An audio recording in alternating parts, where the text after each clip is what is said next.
हाल ही में देश में ट्रक ड्राइवरों ने हड़ताल की थी, जिसकी वजह से पूरे देश में चक्का जाम हो गया था, जिसकी वजह थी हिट एंड रन मामले में कानून में किए गए बदलाव।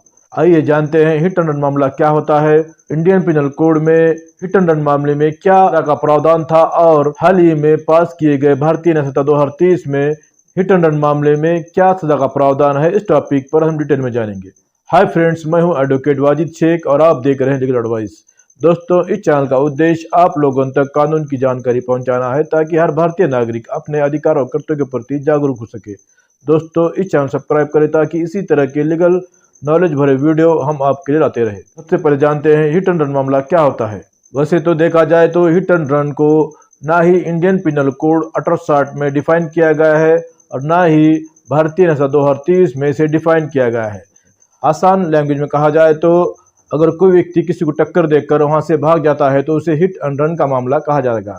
इंडियन पिनल कोड के सेक्शन 279 यानी 279 में ये डिफाइन किया गया है कि अगर कोई व्यक्ति लापरवाही से गाड़ी चलाकर किसी व्यक्ति को टक्कर देता है तो उस व्यक्ति को इंडियन पिनल कोड के सेक्शन 279 के तहत 6 महीने की कारावास हो सकती है और उसी तरह से उसे 1000 रुपये तक का जुर्माना हो सकता है।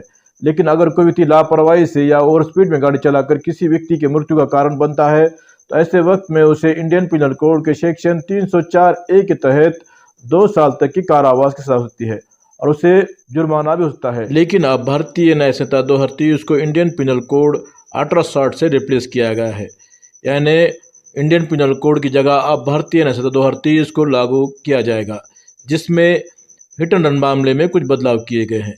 आइए आप जानते हैं भारतीय न्याय 2030 के सेक्शन 106(2) में क्या कहा गया है। Causing death by negligence, whoever causes death of any person by rash and negligent driving of vehicle not amounting to culpable homicide and escapes without reporting it to a police officer or magistrate soon after the incident shall be punished with imprisonment of either description of term which may extend to 10 years and shall also be liable to fine।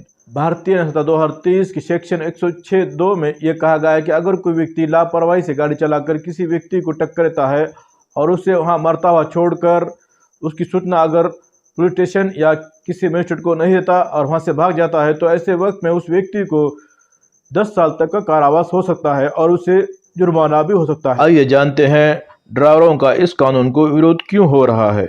Indian penal code के section 279 और 304A दोनों ही offence cognizable offence की श्रेणी में आते थे। Section 279 और section 304A दोनों ही बेलेबल ऑफेंस की श्रेणी में आते थे। भारतीय न्याय संहिता 2023 के सेक्शन 106(2) का अपराध कॉग्निजेबल ऑफेंस की श्रेणी में आता है और उसी तरह से यह अपराध नॉन बेलेबल ऑफेंस की श्रेणी में आता है। इसीलिए ड्राइवरों का भारतीय न्याय संहिता 2030 के सेक्शन 106(2) को विरोध हो रहा है।